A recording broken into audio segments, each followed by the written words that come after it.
As we close out Black History Month, I want to talk about the purpose of history. As the poet Lin-Manuel Miranda says in Hamilton in a lyric, "Who lives, who dies, who tells your story?" History is a story about us, what shaped us as a people, as a community, as a commonwealth, as a nation.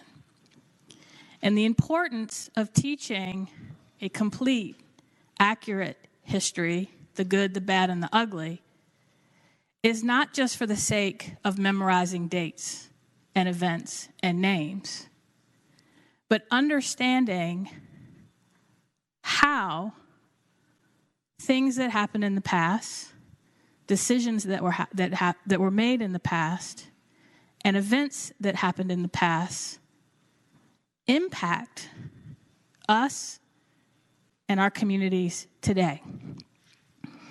I'm troubled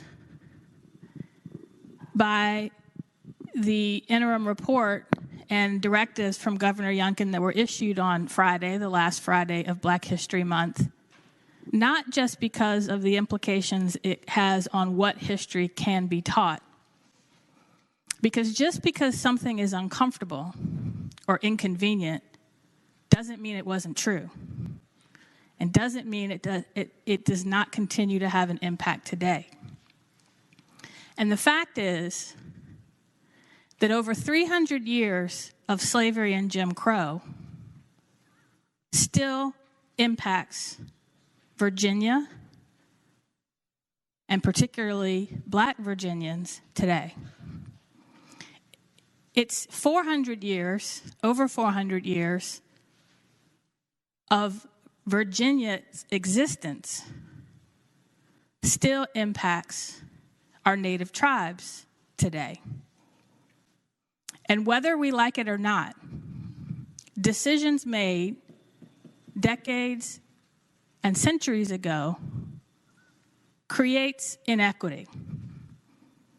Inequity seems to be what critical race theory means, because everything that was identified and taken down from the Department of Education's website was related to addressing inequity in our education system. Whether we like it or not, decisions made, whether it was the Racial Integrity Act of 1924, whether it was redlining, whether it was bulldozing neighborhoods for the sake of urban renewal and creating ghettos in their place, destroying neighborhoods with highways, partition sales, segregation, created pockets of poverty. It created communities that weren't educated when their schools were closed, in some areas for over a decade. It created disparities in maternal health, where today a Black woman is more likely to die from pregnancy and childbirth than a white woman. It created issues of environmental injustice, where low-income and Black and brown communities were more likely to be sites for projects that pollute their neighborhoods.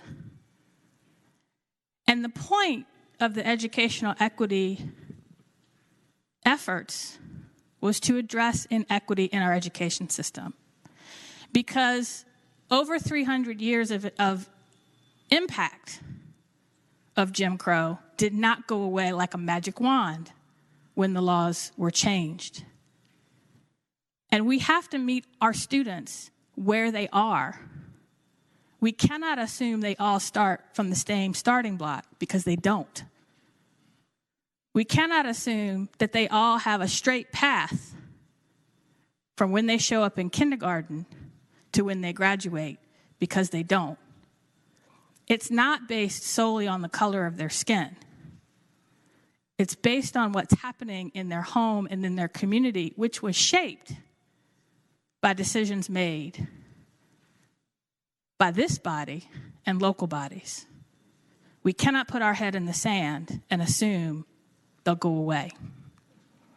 And there are a whole lot of adults, every one of us in this room, who were not taught a complete, honest, and accurate history.